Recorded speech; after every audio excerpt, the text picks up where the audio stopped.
Il y a 70 ans, la bombe atomique a modifié à jamais le monde dans lequel nous vivons. Pour la première fois dans l'histoire de l'humanité, nous sommes devenus capables de détruire notre propre espèce. La bombe affecte tout. Ça a marqué le début de la guerre froide. Tous les citoyens américains allaient devoir être en alerte maximale. La bombe a produit l'une des pires tensions psychologiques de l'histoire. Une course mondiale à l'armement. Des confrontations et des catastrophes évitées de justesse. La bombe a affecté la politique, la culture et même la sexualité. Il y avait une espèce de frisson autour de la bombe. On a créé des industries entières pour la construire. De nouvelles caméras, de nouvelles pellicules et des techniques pour la filmer.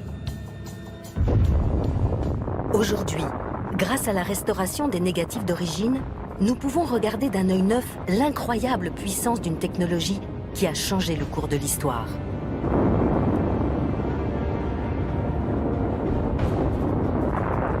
La bombe est moins présente dans l'imaginaire du grand public, mais elle est toujours là. Son ombre plane encore sur nous. Tout le monde est affecté, on ne peut se réfugier nulle part. C'est un problème environnemental, politique, moral. C'est la plus grande question à laquelle nous sommes confrontés.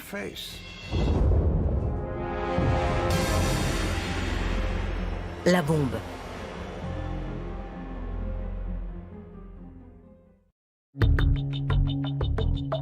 Elle est apparue pour la première fois dans le désert du Nouveau-Mexique. Un endroit surnommé en espagnol Jornada del Muerto, la journée de travail du mort. C'est ici, au milieu de nulle part, que la bombe est née.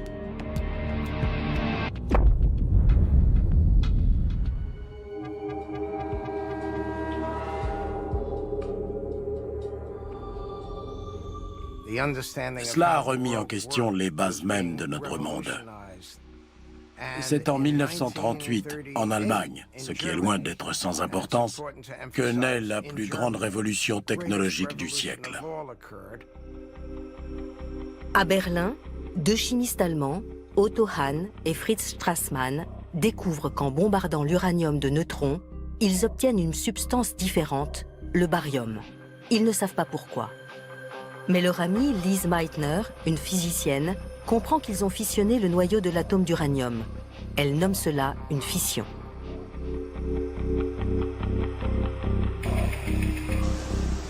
Lise Meitner publie la découverte dans la revue scientifique Nature. La nouvelle commence à se répandre dans la communauté scientifique internationale. Les conséquences de cette expérience étaient évidentes pour les physiciens du monde entier. À partir d'une quantité de matériaux réduite, on pouvait produire une énergie formidable. Cela arrive au pire moment. L'Allemagne nazie est en pleine ascension.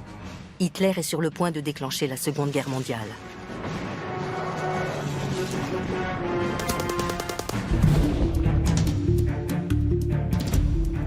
À partir de la découverte de Lise Meitner, les physiciens du monde entier comprennent rapidement que la fission nucléaire risque de peser sur l'issue du conflit.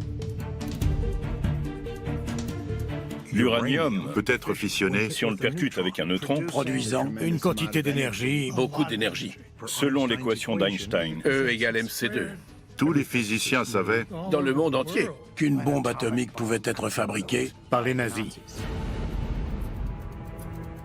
Après tout, cette découverte avait été faite en Allemagne, un pays qui avait de très bons physiciens. et si Hitler fabriquait la bombe? La perspective que l'Allemagne obtienne la bombe en premier fait froid dans le dos. Et si nous étions en train de faire la course avec eux? Mais pour l'instant, cette course n'existe que dans l'esprit des savants. Personne d'autre ne comprend le danger de cette bombe encore virtuelle. Le physicien Leo Szilard est convaincu que la seule manière d'arrêter Hitler est d'avoir la bombe en premier. Szilard dicte une lettre, un avertissement sur la menace d'une bombe atomique nazie. Pour lui, la meilleure stratégie consistait à demander à Albert Einstein, le scientifique le plus connu au monde, de signer une lettre adressée au président Franklin Roosevelt. La lettre de Szilard et la renommée d'Einstein produisent leur effet. Le président Roosevelt donne le feu vert à un projet de recherche sur l'uranium.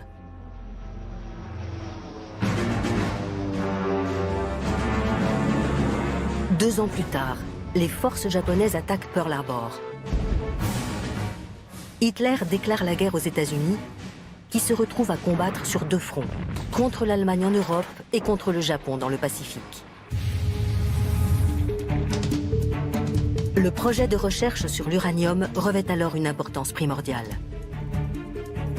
Ce qui n'était au départ qu'une expérience devient un programme intensif visant à fabriquer une bombe.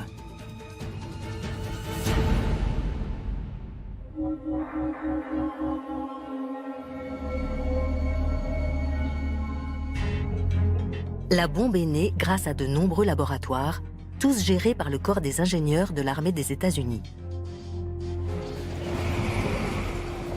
Dans ce bâtiment situé sur Broadway, à New York, le génie aménage un bureau.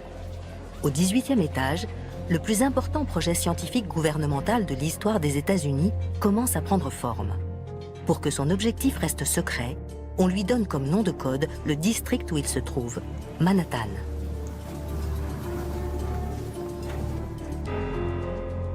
Au total, plus d'1 million de personnes participent au projet Manhattan.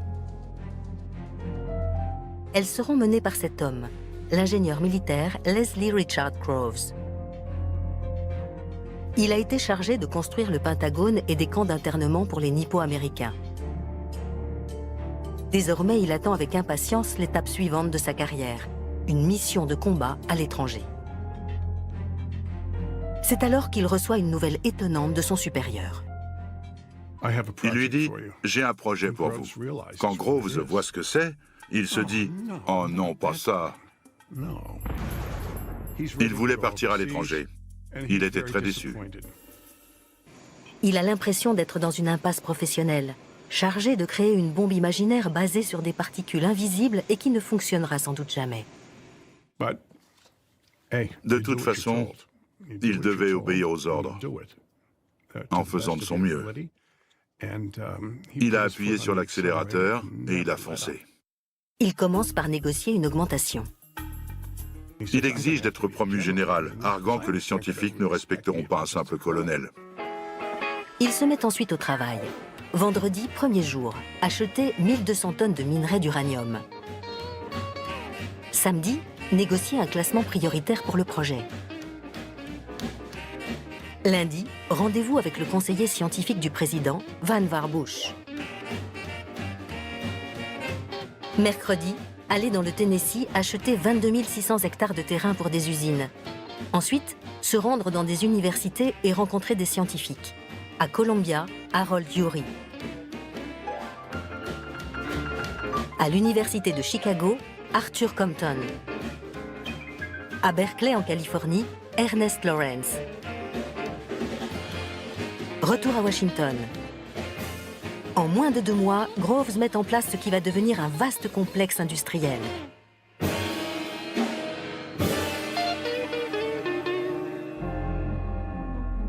Il ne manque qu'une seule chose, la bombe elle-même. Il va falloir des années avant que le combustible nucléaire soit prêt, puisque l'uranium est produit particule par particule. Quand ce combustible sera disponible, Groves aura besoin d'un concept opérationnel de bombe. Et pour cela, il a besoin de scientifiques.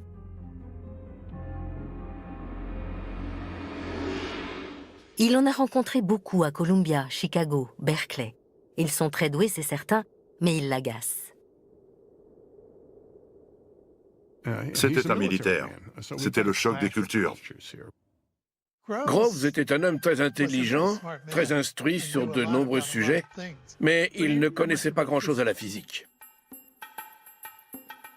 Il n'appréciait pas d'être regardé de haut par des gens qui avaient des diplômes alors que lui n'en avait pas. Des intellos. C'est ce qu'il pensait d'eux.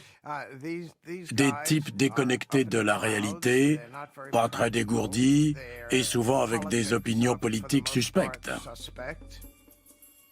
Ils trouvaient qu'il parlait trop, sans se soucier de la sécurité, alors que ce projet était ultra secret.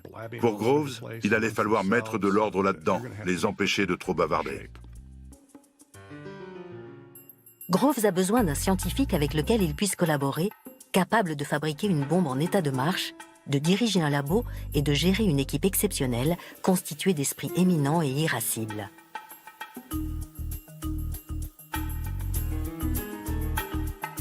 Contre l'avis de la plupart des scientifiques les plus respectés du pays, il a choisi Robert Oppenheimer. Oppenheimer? Oppenheimer avait animé des séminaires à l'université pour 15 étudiants. C'était tout. Il n'était pas capable de tenir un stand de hamburger. Il avait très peu d'expérience. Les conseillers en sécurité de Groves étaient totalement contre. Ils étaient affligés. Son épouse était communiste, son frère était communiste, sa belle-sœur était communiste. Pourtant, le général si pragmatique détecte une qualité particulière chez ce brillant rêveur. Oppenheimer était très doué pour expliquer les choses.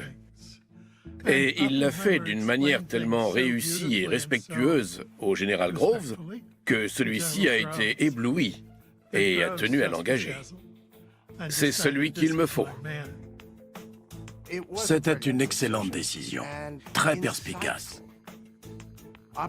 Plus que quiconque, Oppenheimer avait conscience de ce qu'il y avait à faire. Oppenheimer, de son côté, voyait en Groves quelque chose d'absolument essentiel. La capacité de lui fournir tout ce qu'il voulait sur le plan humain ou matériel. Le général Leslie Groves et le docteur Robert Oppenheimer sont à l'opposé l'un de l'autre, mais ils sont tous deux des virtuoses, chacun à sa manière. Ils sont faits pour ce projet. Leur destin était lié. Chacun voyait en l'autre ce que j'appellerais la voie vers l'immortalité.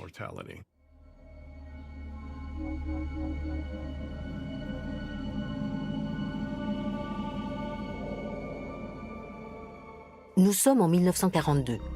Maintenant que Groves a un scientifique pour mener le projet, il a besoin d'un type particulier d'uranium, l'U-235, la seule substance capable de produire une explosion atomique. L'uranium naturel, l'U-238, ne convient pas, ce qui pose problème. Comme l'uranium qu'on extrait du sol ne contient que 0,7% d'U-235, nous avons été obligés de trouver comment séparer l'uranium 235 de l'uranium 238. Ce n'est pas possible de manière chimique avec ce métal. Groves fait construire un énorme complexe à Oak Ridge, dans le Tennessee, pour produire de l'uranium 235. Mais le procédé est effroyablement lent. Ce n'est pas difficile d'obtenir des quantités minuscules d'U-235. Mais comme il faut en avoir un atome à la fois, c'est une tâche colossale. Il faudra des kilos de cette matière pour une seule bombe. Atome par atome, cela va prendre des années. Le physicien Glenn Seaborg trouve une autre solution, le plutonium. Il peut être produit plus vite que l'uranium dans un réacteur nucléaire. Groves fait donc construire un autre complexe, des réacteurs à Hanford, dans l'État de Washington, pour produire du plutonium. Tout cela va prendre du temps, alors que les deux conflits sont mal engagés. Dans le Pacifique, les Japonais envahissent les Philippines. Ils forcent 60 000 prisonniers de guerre affaiblis et affamés à marcher 90 km avec très peu d'eau et de nourriture. C'est la marche de la mort de Bataan. Si on s'arrêtait, on était tué. Si on n'arrivait plus à avancer, on était tué. À coups de baïonnette, abattu ou décapité, selon l'humeur des Japonais.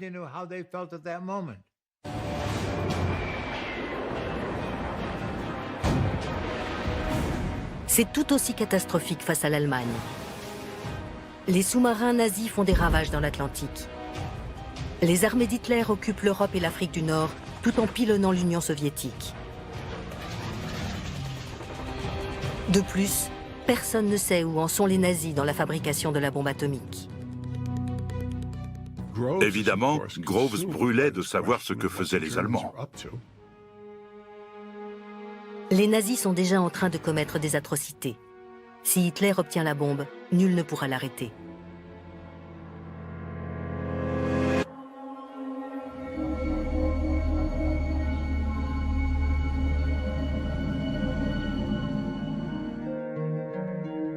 La bombe a été créée par des hommes. Pour y arriver, ils ont eu besoin d'un endroit isolé, ultra secret, où ils pouvaient se concentrer.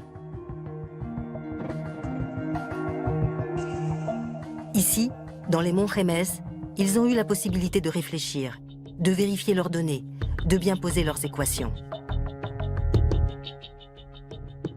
Le site de Los Alamos, au Nouveau-Mexique, où les scientifiques travaillaient, a été créé par et pour la bombe. De nos jours, on ne trouve que quelques traces de ses débuts. Un vieux mess, une caserne de l'armée, la maison de Robert Oppenheimer et le pavillon principal de ce qui était une école privée pour garçons. En 1942, Oppenheimer explique à Groves que c'est l'endroit parfait pour installer un laboratoire secret. C'était sur un plateau, au milieu d'une forêt nationale, avec une seule ligne téléphonique reliée au monde extérieur. C'est isolé. Ces savants seront loin de toute distraction et nous pourrons garder un œil sur eux. L'école a été fermée, le projet a été lancé. À présent, Oppenheimer doit persuader certains des meilleurs savants du pays de venir s'installer au milieu de nulle part et de vivre derrière des barbelés pendant une durée indéterminée.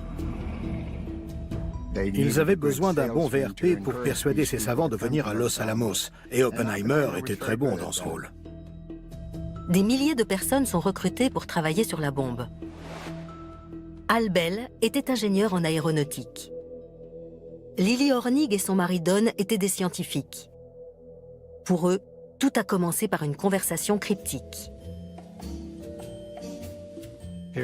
J'étais face à un major assis derrière son bureau qui m'a dit « J'ai un travail d'élite pour vous, mais on n'engage que les volontaires. » J'ai dit « D'accord, dites-moi tout. » Il m'a répondu « Je ne peux pas. » Ils ont demandé à Don « Est-ce que vous voulez un nouveau travail ?» Don a dit « Il faut que vous m'en disiez plus. » Le gradé a répondu « Je ne peux pas. » Dites-moi où je serai. Je ne peux pas.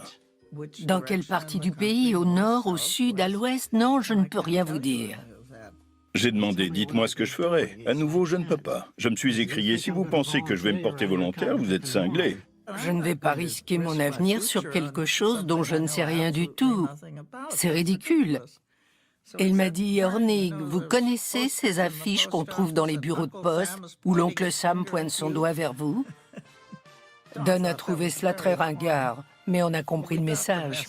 Le lendemain, j'étais en route pour Oak Ridge, dans le Tennessee.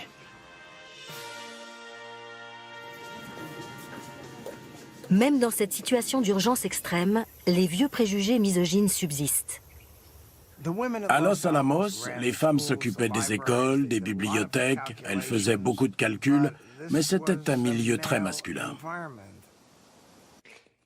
Certaines étaient aussi dactylo ou opératrices. Mais sur les 400 scientifiques présents à Los Alamos, moins de 10 étaient des femmes. Lily Hornig était l'une d'elles. On m'a demandé si je tapais vite. J'ai répondu que je ne savais pas taper. Mais alors vous espérez avoir un travail ici? J'ai expliqué que j'avais un diplôme de chimiste et que j'avais 1 an d'expérience. J'ai fini par avoir un travail dans le département chimie. Ils embauchaient des femmes, mais en nous faisant clairement comprendre que nous n'étions pas la priorité.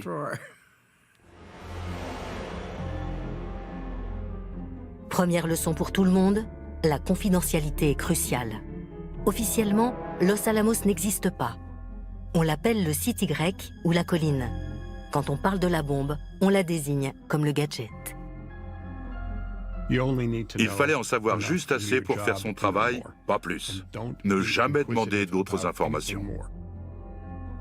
Tout était très secret. On allait où on nous disait d'aller. Personne ne m'a briefé au départ. Ils savaient exactement qui j'étais et pourquoi j'étais là. Moi-même, je n'en savais pas autant. Je savais très peu de choses sur ce projet. J'avais seulement entendu dire que là-bas, ils construisaient des dirigeables et des sous-marins. On ne parlait pas de bombes, d'atomes, d'uranium. On ne disait rien de tout ça. Ma femme ne savait pas ce qu'on faisait. Oak Ridge, où l'uranium est produit, a quasiment été créé du jour au lendemain. Là-bas, 1 an auparavant, il y avait seulement une ferme. Et tout d'un coup, il y avait maintenant une grande ville avec 70 000 habitants, des maisons, des rues. Le site de Los Alamos, au Nouveau-Mexique, est beaucoup plus isolé et moins étendu. L'un des scientifiques qui s'y trouve, Hugh Bradner, a emporté sa caméra. Ces films amateurs donnent à voir des images rares de la vie à Los Alamos. Ils sont exceptionnels par leur simple existence. Ils permettent de savoir à quoi ressemblait le site le plus secret au monde, bien caché dans l'ouest des États-Unis.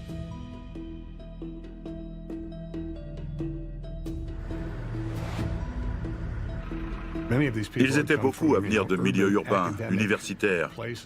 Là, ils se retrouvaient à mener une vie presque primitive.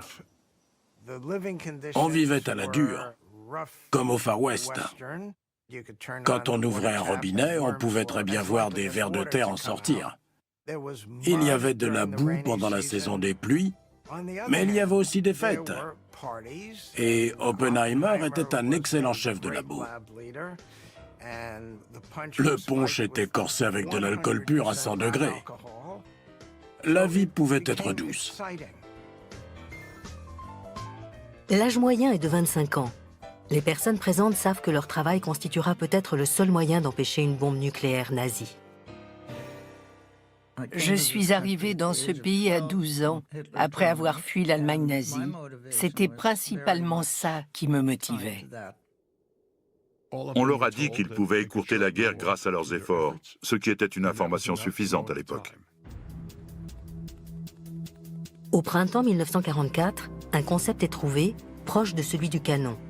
2 morceaux de combustible nucléaire se percuteront, créant une masse critique et une explosion nucléaire.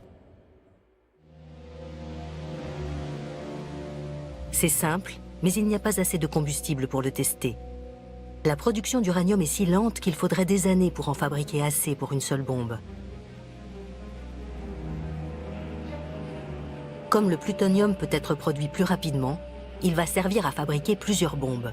Le succès de tout le projet dépend de la viabilité du plutonium. Mais lorsque le physicien Emilio Segre obtient le premier échantillon de plutonium venu de Hanford, il fait une découverte accablante. Une bombe au plutonium sur le principe du canon fond au lieu d'exploser.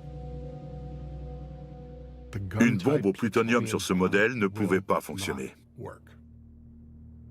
C'était un désastre. Il y avait juste assez d'uranium pour une bombe basée sur le principe du canon. Si le plutonium ne pouvait pas servir, il n'y aurait qu'une seule bombe. Peut-être que les 350 millions de dollars déjà dépensés n'avaient servi à rien si le plutonium était inutile. Oppenheimer a vraiment envisagé de démissionner à ce moment-là. C'est une impasse. À Los Alamos, les chercheurs écartent ce concept de bombe au plutonium et reprennent leurs travaux. Après des années de travail, ils ne peuvent compter que sur une bombe à uranium.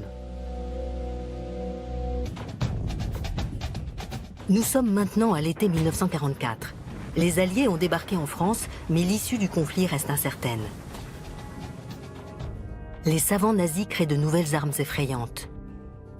Un missile de croisière, le premier avion de chasse à réaction et une fusée supersonique. Ils sont peut-être proches d'avoir la bombe atomique. Nous savions qu'ils y travaillaient, mais nous ignorions où ils en étaient. La guerre était perdue si l'Allemagne l'avait en premier. À Los Alamos, on développe une nouvelle approche, une nouvelle manière possible d'utiliser le plutonium, l'implosion. C'est le contraire d'une explosion dirigée vers l'extérieur. Là, ils envisageaient de comprimer une boule de plutonium. Nul ne sait s'il est possible de comprimer une boule de plutonium grâce à des explosifs, mais c'est le seul espoir restant. C'était le plus grand défi. Trouver comment utiliser le plutonium. Ils ont réorganisé le laboratoire en se focalisant sur l'implosion. Pour résoudre ce problème, on fait venir le chimiste George Kistiakowsky de Harvard.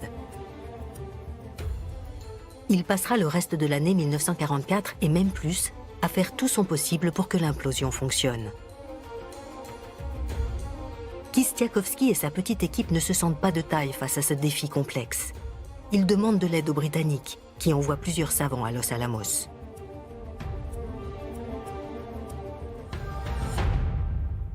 Groves voulait qu'ils soient tous contrôlés par mesure de sécurité. Les Britanniques ont répondu « Tout va bien, on s'en est occupé ». Parmi les nouveaux venus se trouve un réfugié allemand discret et étrange. Il s'appelle Klaus Fuchs. C'était un très bon physicien. Il était très coopératif. Mais il était un peu bizarre. Il me mettait mal à l'aise. Brillant et intrigant, Klaus Fuchs est aussi un communiste dévoué, même si alors personne ne s'en doute. Dans quelques années, sa présence à Los Alamos reviendra hanter Groves et Oppenheimer.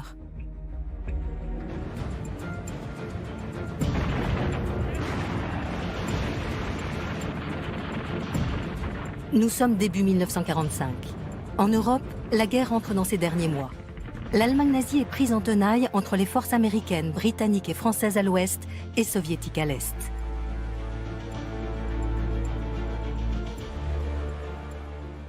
À Los Alamos, le concept de bombe à uranium basé sur le principe de canon est prêt. Tout ce qui manque, c'est l'uranium. Il devrait y en avoir assez pour une bombe d'ici l'été. Du côté de la bombe au plutonium, les savants travaillent toujours sur l'implosion. Soudain, en avril, c'est la tragédie. When he heard that his chief was dead, his simple humanity expressed itself in these words to Mrs. Roosevelt. What can I do to help? C'est désormais Harry Truman qui a le pouvoir suprême sur la bombe. My duties and responsibilities are clear. I have assumed them. Mais une énorme responsabilité n'est pas claire du tout. Aussi incroyable que cela puisse paraître, Truman n'a jamais entendu parler de la bombe. Il hérite d'une charge dont il ne sait absolument rien parce que Roosevelt ne lui en a pas parlé. Il avait été vice-président pendant 82 jours. Il avait rencontré Roosevelt une fois pour poser avec lui sur une photo. Au fait, vous êtes responsable d'un projet capable d'anéantir l'humanité. Merci beaucoup.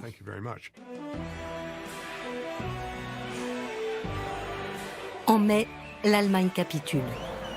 La guerre est terminée en Europe. C'est la fin d'Hitler et de la peur d'une bombe nucléaire nazie, c'est-à-dire de ce qui a engendré tout ce projet.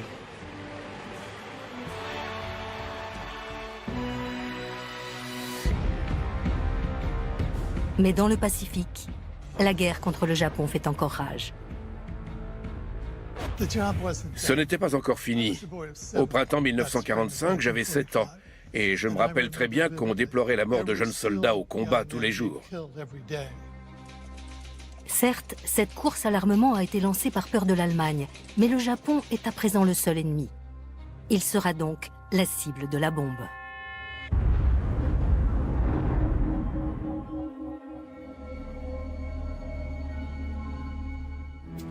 La toute première bombe a été surnommée le Gadget.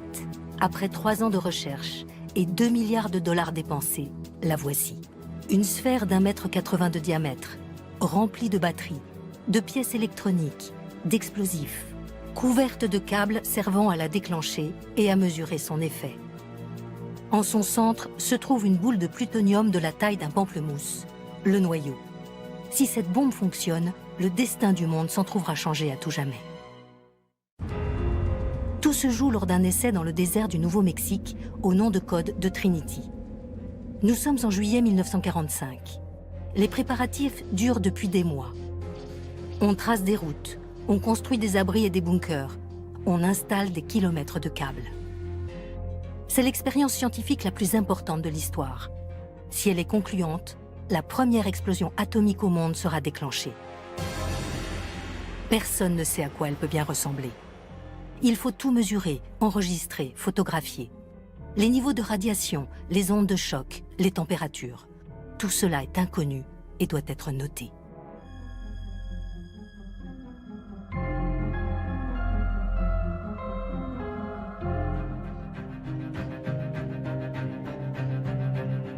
À des milliers de kilomètres de là, à Potsdam, en Allemagne, le président Harry Truman négocie avec Staline.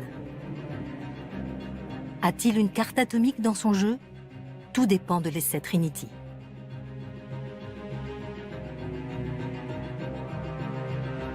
Pendant ce temps, au Nouveau-Mexique, Kistiakowsky rencontre un problème.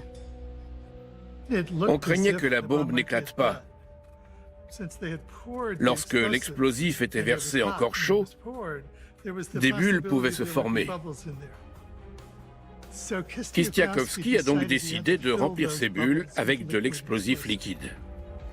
Kistiakowsky doit maintenant percer des trous dans l'explosif et remplir soigneusement chaque bulle.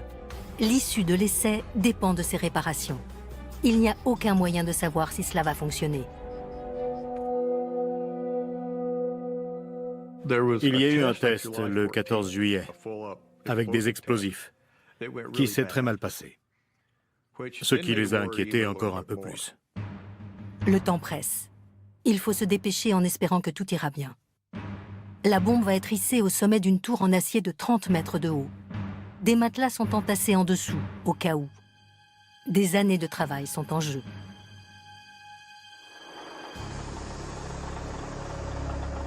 La dernière pièce cruciale, le noyau de plutonium de la taille d'un pamplemousse, est livré par voiture depuis Los Alamos. Cette petite boîte vaut 350 millions de dollars. À Potsdam, Truman attend. L'essai est prévu pour le soir même, à l'heure allemande. Il commence à pleuvoir. Il faut reporter. Tout le monde est très nerveux. Tout le monde était très inquiet à cause de tous ces branchements électroniques. Il y avait 1 milliard de choses qui pouvaient mal se passer. La météo est défavorable, mais Groves refuse d'annuler. Il s'est mis à décider lui-même de la météo. Il a déclaré « Nous allons faire l'essai à 5h30. Le temps sera assez dégagé pour ça. » L'aube commençait tout juste à poindre. Nous avons entendu le compte à rebours. Nous sommes le 16 juillet 1945. 3 ans de recherche. Des centaines de milliers de personnes impliquées. L'avenir de Groves et d'Oppenheimer. Leur carrière était en jeu. 2 milliards de dollars avaient été dépensés. Ce test est risqué, alors que le président attend. Mais il pourrait aider à mettre fin à cette terrible guerre. Réussira-t-il ?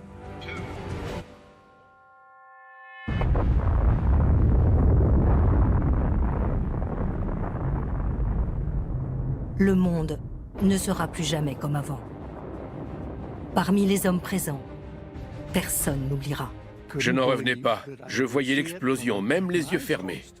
C'est la chose la plus incroyable que j'ai jamais vue de ma vie. Au début, c'était d'un jaune éclatant, presque blanc, puis c'est devenu rouge, orange, violet et bleu. J'en suis resté bouche bée. L'ingénieur Jack Abbey avait son appareil photo sur lui. J'ai ouvert l'obturateur en grand. Le cliché qu'il a pris est la seule photographie couleur correctement exposée de cette nuit-là.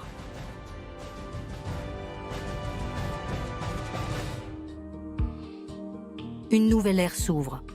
La bombe est sur le point de tout changer.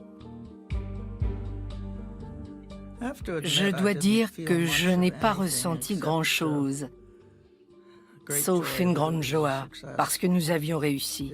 Ce n'est que plus tard que nous avons réalisé. La bombe fonctionnait. Le plutonium produit dans les réacteurs de Hanford allait pouvoir être transporté à Los Alamos. Groves sait maintenant qu'il est possible de fabriquer des bombes à implosion tant qu'il y a du plutonium pour cela. À Potsdam, Truman est informé. Que faire avec les Soviétiques? Faut-il leur dire? Que se passera-t-il après la guerre? Truman dit à Staline que les États-Unis disposent d'une nouvelle arme très puissante, mais Staline réagit à peine. Il est déjà au courant. Klaus Fuchs a déjà tout révélé aux Soviétiques. Staline et les gens de son cercle proche étaient très régulièrement informés de la progression du projet Manhattan. C'est en partie pour cela qu'à Potsdam, Staline n'a presque rien dit quand on lui en a parlé. Aux États-Unis, maintenant que le projet de bombe atomique s'est concrétisé, certains savants commencent à avoir des doutes quant à son utilisation. Léo Szilard, qui avait mis en garde contre une bombe nazie, lance une pétition adressée au président, lui demandant de prendre en compte les conséquences morales. Je dirais qu'une moitié des savants étaient contre et l'autre pour. Les scientifiques craignent également qu'en utilisant des armes nucléaires maintenant, les États-Unis se retrouvent en danger après la guerre en encourageant Staline à chercher à avoir la bombe. L'argument, c'était qu'en utilisant une bombe à ce moment-là, les États-Unis déclencheraient une course à l'armement nucléaire avec les Soviétiques. D'autres savants demandent à ce qu'on procède à une démonstration de la bombe pour donner aux Japonais une chance de se rendre. Mais aux yeux des Nippons, la reddition ne semble pas envisageable.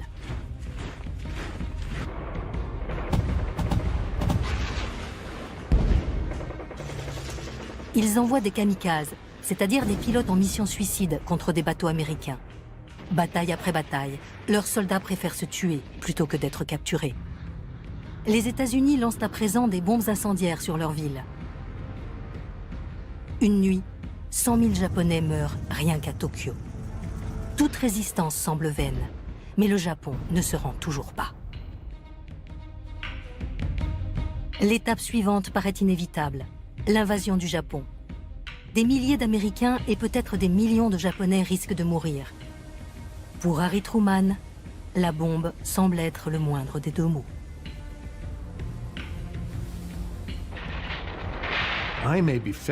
Il a préféré une option lui permettant d'écourter la guerre et d'éviter d'avoir à mener un conflit terrestre contre le Japon. Le 26 juillet, les Japonais reçoivent un ultimatum. Soit ils se rendent sans condition, soit ils seront anéantis. Les Japonais ne voulaient pas se rendre sans condition. Ils voulaient que leur empereur reste au pouvoir. Ils voulaient superviser leur propre procès pour crimes de guerre. Ils ne voulaient pas que les États-Unis occupent leurs îles. Les Japonais rejettent l'ultimatum. Maintenant, toutes les pièces du puzzle s'assemblent. Les dirigeants japonais qui ne veulent pas rendre les armes. Un projet scientifique colossal à 2 milliards de dollars. Une course pour construire la bombe. Un président face à un conflit dévastateur qui entrevoit une autre solution.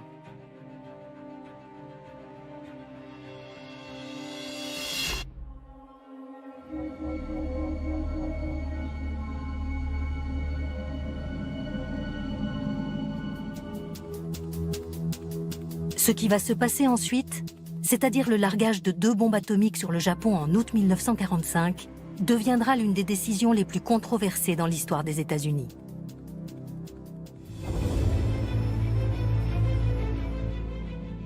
Sur l'île Tinian, dans le Pacifique, la bombe à uranium, surnommée Little Boy, est prête. Elle n'a jamais été testée, mais elle est tellement simple que tout le monde est sûr qu'elle fonctionnera.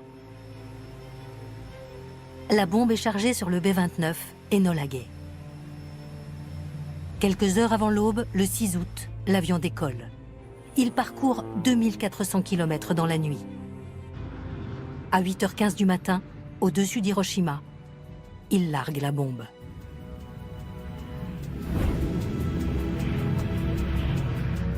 Lorsqu'elle est à 580 mètres du sol, elle explose. Une boule de feu de 400 mètres de diamètre atteint 5000 degrés. Tout ce qui est près du centre est vaporisé. Ensuite, une onde de choc fait exploser les bâtiments, détruisant tout sur son passage. Dans un rayon d'1,5 km, tout est quasiment détruit.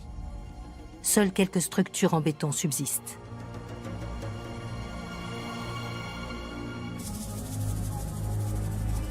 Là où quelque chose ou quelqu'un a absorbé la chaleur, une ombre est laissée.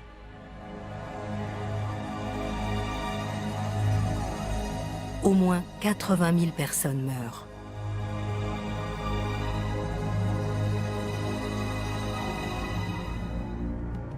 D'autres bombardements ont fait plus de victimes, mais ce qui est nouveau ici, c'est la facilité. Un seul avion, une seule bombe. Pourtant, même après cela, les Japonais ne capitulent pas. Le choc de la première bombe n'a pas eu l'effet escompté. Au début, les Japonais n'ont même pas voulu reconnaître qu'Hiroshima avait été bombardée. Les Japonais ont leur propre plan pour mettre fin à la guerre. Ils sont en pourparlers secrets avec les Soviétiques dans l'espoir que l'URSS négocie une reddition avec conditions pour eux.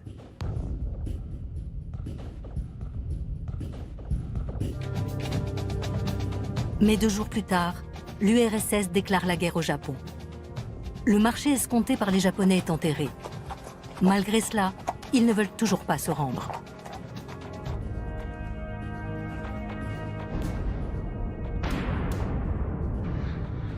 Le degré de résistance du gouvernement japonais était extrêmement difficile à comprendre. Il était très élevé. Sur Tinian, les équipes préparent la bombe suivante, surnommée Fat Man, tandis que le président Truman s'adresse à la nation. If they do not now accept our terms, they may expect a rain of ruin from the air, the like of which has never been seen on this earth. Le 9 août, un B-29 transportant la bombe Fat Man décolle. Sa cible, Kokura. Mais la ville est cachée par les nuages. L'avion se dirige alors vers la cible de rechange. À cause de la météo, des milliers d'hommes seront épargnés, tandis que des milliers d'autres mourront à leur place. La seconde ville touchée par une bombe atomique ne sera pas Kokura, mais Nagasaki.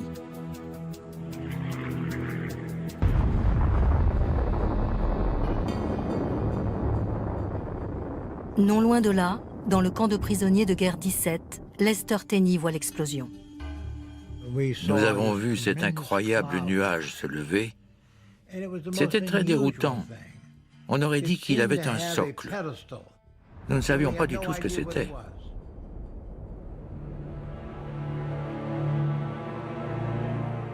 « 70 000 personnes meurent. Pourtant, même après l'invasion soviétique et 2 bombes atomiques, les dirigeants japonais refusent toujours de capituler. Après avoir été envahis par les Soviétiques, ils ne se sont pas rendus. Après la seconde bombe, l'empereur a décidé de se rendre. Mais là, l'armée nippone ne voulait toujours pas déposer les armes. La position japonaise était abominable. L'empereur et ses conseillers n'avaient absolument aucune considération pour la vie de leurs concitoyens. Ils n'accordaient aucune importance à la souffrance de leur peuple.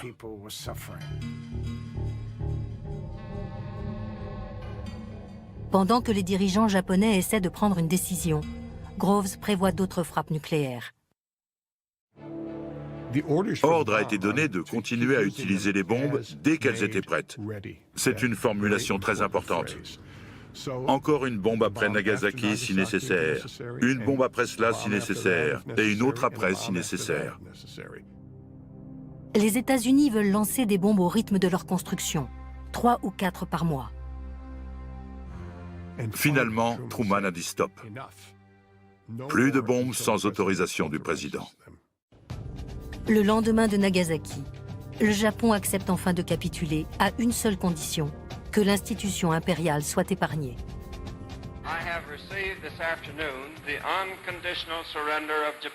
Truman accepte, bien qu'il parle de capitulation sans condition.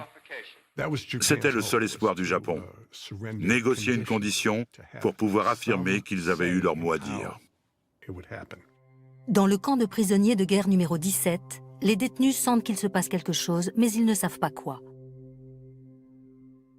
Lester Tenney tente une expérience risquée, s'adresser à un garde sans faire la révérence.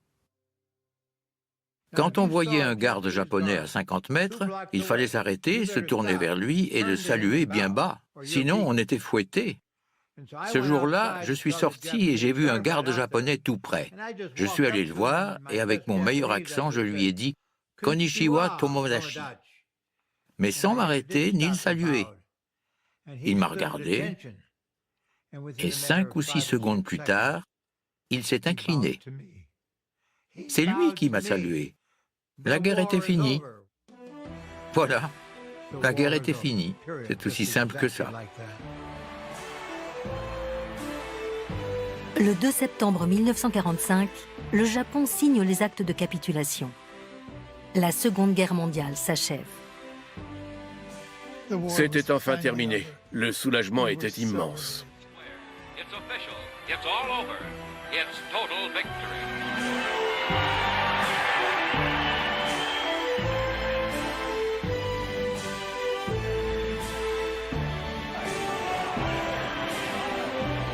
C'est le moment de fêter non seulement la fin de la guerre, mais aussi la remarquable nouvelle bombe qui a aidé à la remporter.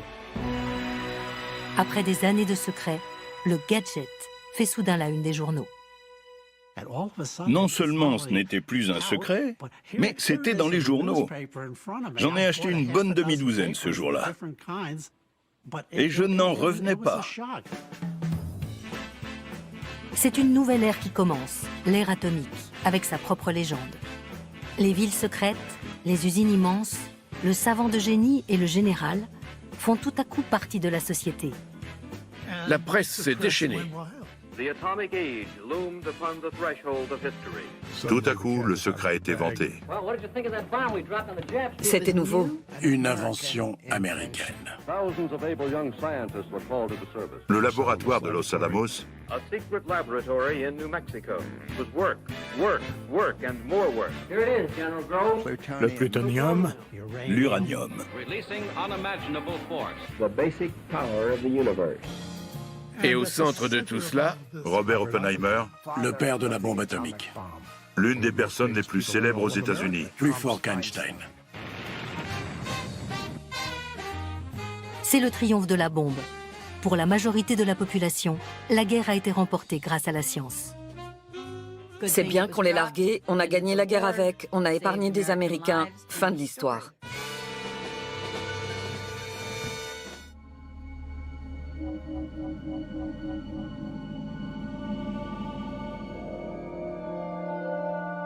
La bombe a apporté une réponse à une interrogation.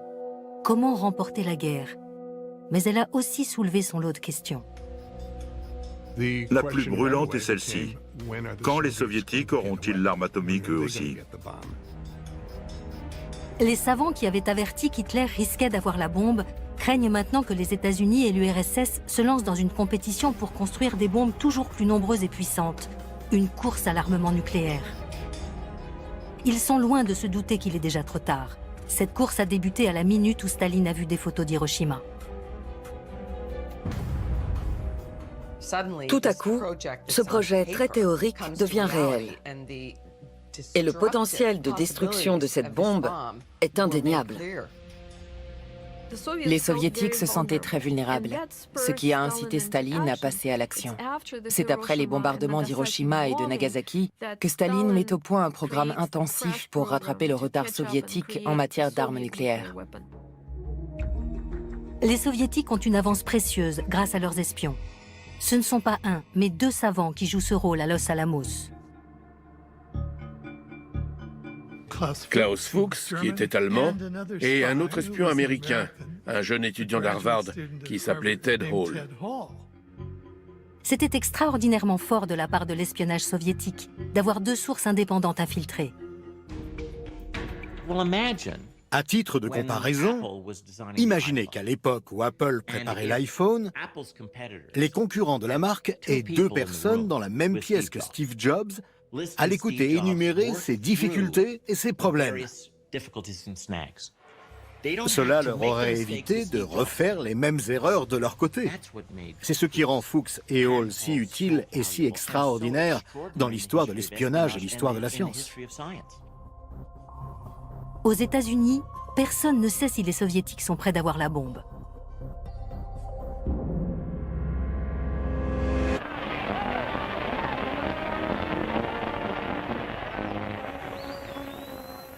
Maintenant que la guerre est terminée, les Américains reprennent une vie normale et profitent de la paix.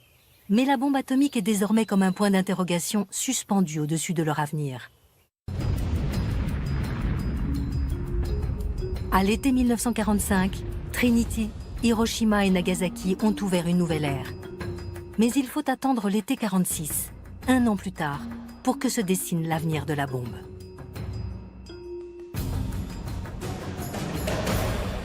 We are here to make a choice between the quick and the dead. Cela commence en juin aux Nations Unies, quand les États-Unis proposent au monde entier un plan pour se débarrasser de la bombe. One manufacture of atomic bombs shall stop. Two existing bombs shall be disposed of pursuant to the terms of the treaty. Les États-Unis abandonneront leurs bombes atomiques si les autres pays s'engagent à ne pas en construire et acceptent d'être inspectés. C'est un principe qui sera résumé plus tard par la phrase « Faites confiance, mais vérifiez ». Les Soviétiques refusent de s'engager à quoi que ce soit tant que les États-Unis ne désarment pas en premier. The battle to save mankind from destroying itself is still deadlocked. It is later than we think, and there is... Les débats se poursuivent. Mais à la fin juin 1946, la course aux armements va bientôt exploser. Time now is measured in seconds. 5, 4, 3, 2, 1, fire!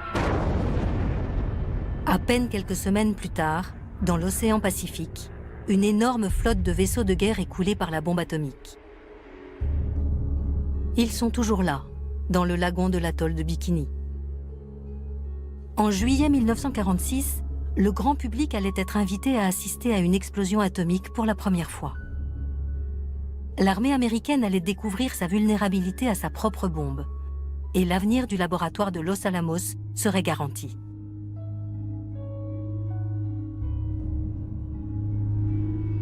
Tout cela à la suite de l'opération Crossroads, c'est-à-dire la croisée des chemins.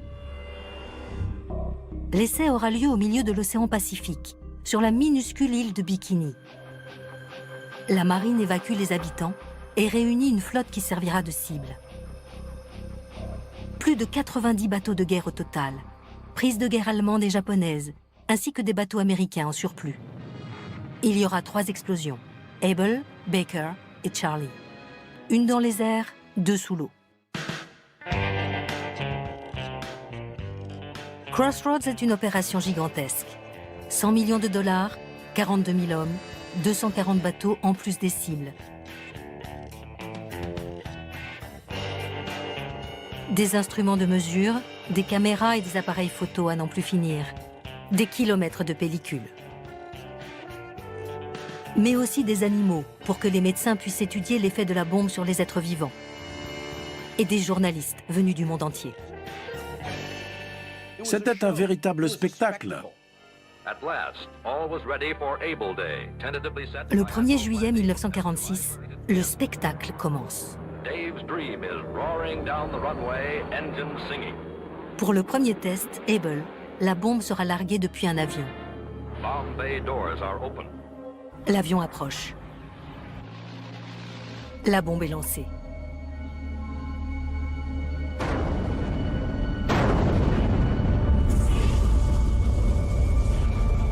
Unfolded are a myriad of majestic, startling, and awesome effects, a panoply that only the cameras can record in faithful detail. La bombe, construite sur le même modèle que Fat Man, larguée sur Nagasaki, a la puissance de 20 000 tonnes de TNT.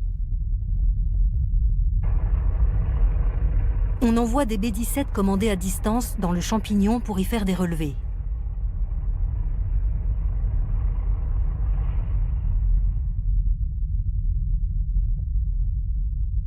C'est la première explosion nucléaire vue par le grand public.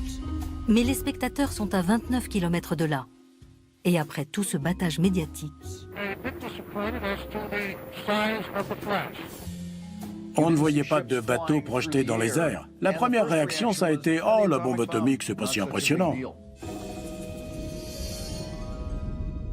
3 semaines plus tard, un deuxième test, Baker. Cette fois-ci, la bombe explose sous l'eau. Les savants trouvent que c'est une très mauvaise idée. Ils affirment qu'une explosion nucléaire sous-marine risque de créer un terrible mélange radioactif, libérant assez de plutonium pour empoisonner toute l'armée américaine. Ils savaient très bien qu'une explosion sous-marine produirait une contamination massive. Malheureusement, leur parole n'a pas pesé assez face à l'amiral Blandy. C'est l'amiral de la marine William Blandy qui est responsable de l'opération Crossroads. Dès le départ, il a un problème de communication. I am not an atomic playboy, as one of my critics labeled me, exploding these bombs to satisfy my personal whim. Beaucoup de gens pensaient que c'était du gaspillage. The bomb will not start a chain reaction in the water, converting it all to gas and letting all the ships on all the oceans drop down to the bottom. Je pense que la marine a subi une pression énorme pour essayer de convaincre la population que cela en valait la peine. Bikini Atoll and Baker Day, the underwater explosion of the fifth atomic bomb. The bomb and instruments are set into action. Aboard the Los Alamos firing ship, nerves are stretched to the breaking point. 5 radio control circuits will set off the blast in this prelude to push-button warfare. 3, 2, 1, fire!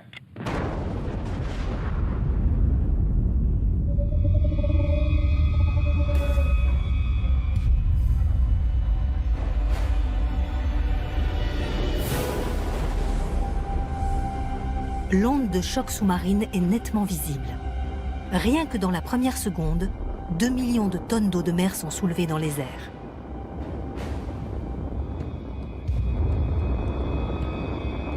En se soulevant, l'eau crée une colonne de près de 750 mètres de largeur. Maintenant, elle commence à retomber. Cela crée une vague à la base de la colonne, comme la brume au pied d'une chute d'eau.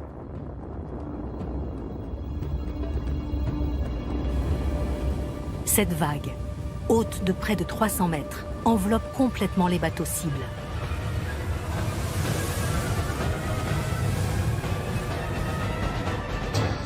Personne n'a jamais vu quelque chose de pareil. La puissance et la magnitude de la bombe atomique à l'état pur.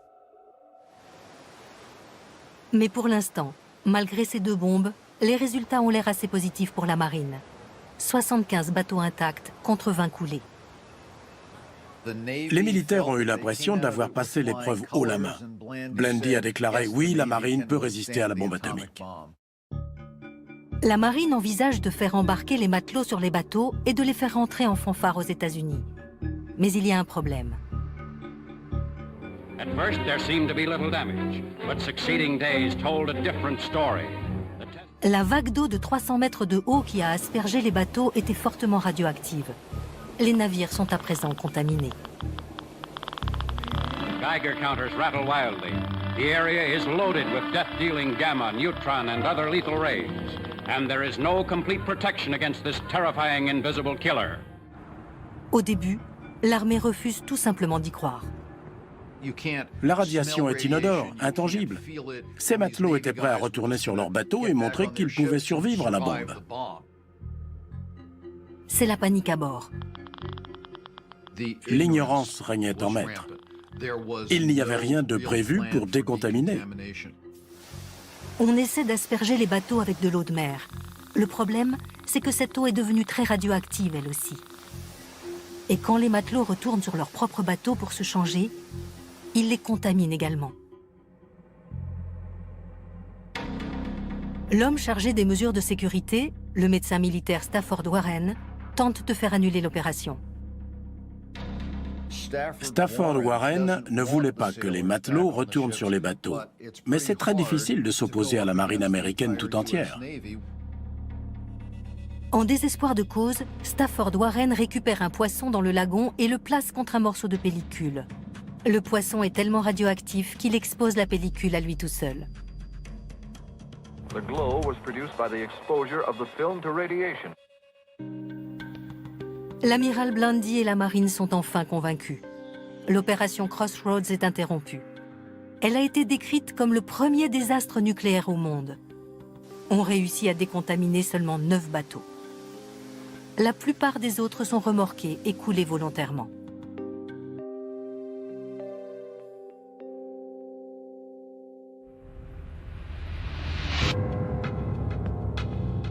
Pour l'instant, l'armée de l'air garde le contrôle de la bombe. Mais Crossroads s'avère bénéfique pour Los Alamos. Je ne pense pas que le laboratoire serait resté longtemps ouvert si nous n'avions pas eu de clients. Mais la marine est arrivée et nous a donné du travail. Cela a permis au laboratoire de continuer à fonctionner. Après juillet 1946, le laboratoire de Los Alamos s'agrandit. Il construit et teste de plus en plus de bombes dans les décennies suivantes.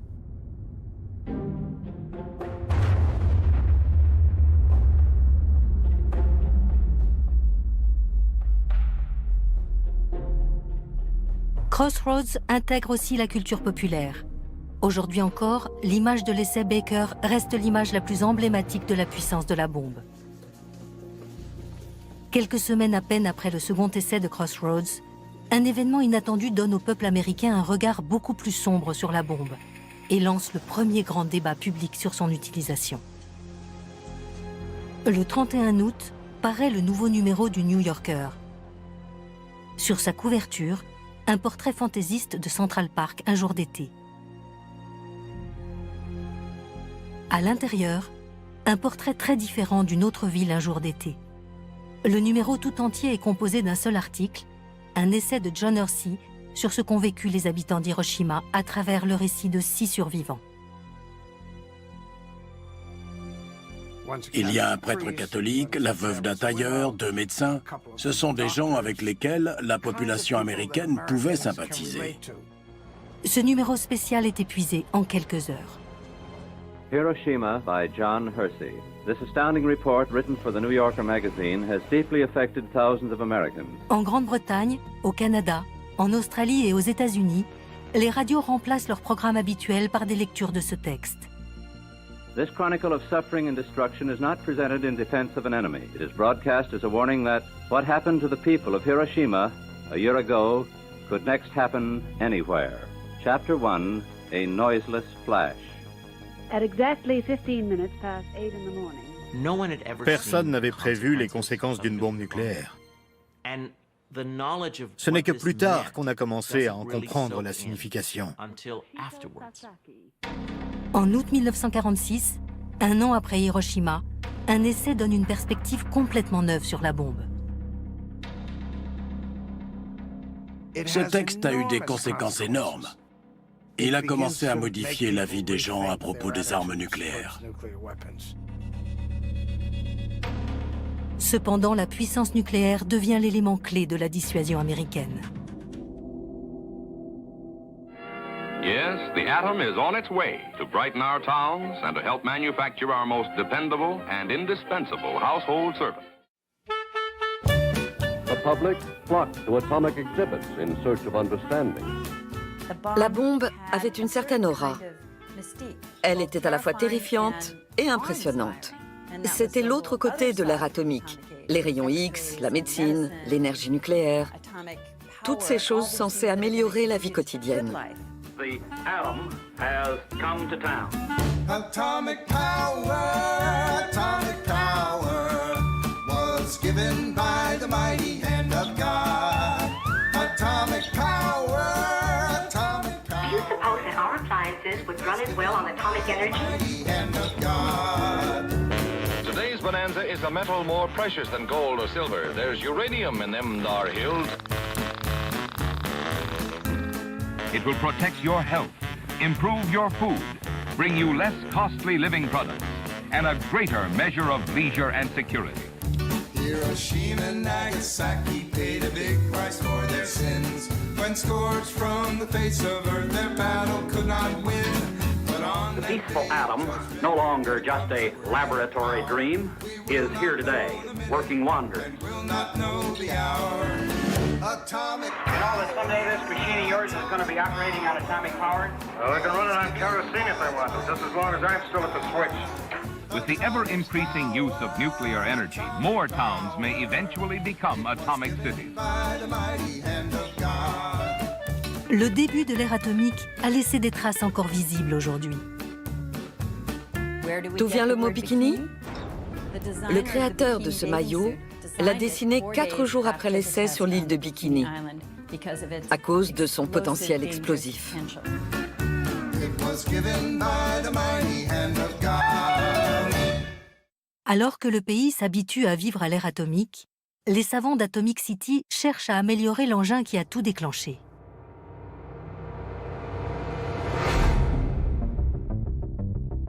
Toutes les bombes possédées par les États-Unis suivent le modèle à implosion testé à Trinity et largué sur Nagasaki, Fat Man.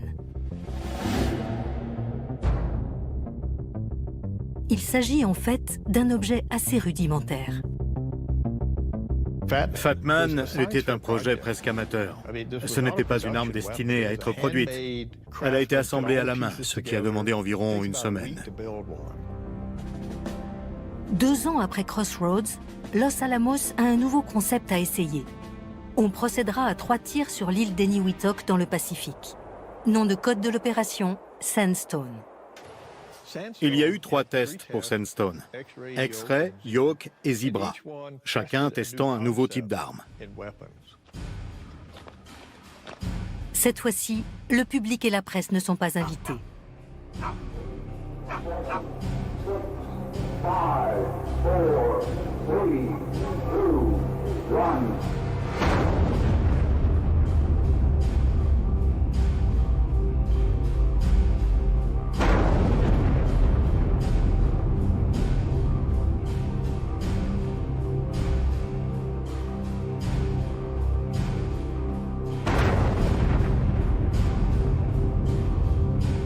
Sandstone marque la fin d'une époque. En janvier 1947, la bombe est placée sous contrôle civil et administrée par la Commission de l'énergie atomique, l'AEC.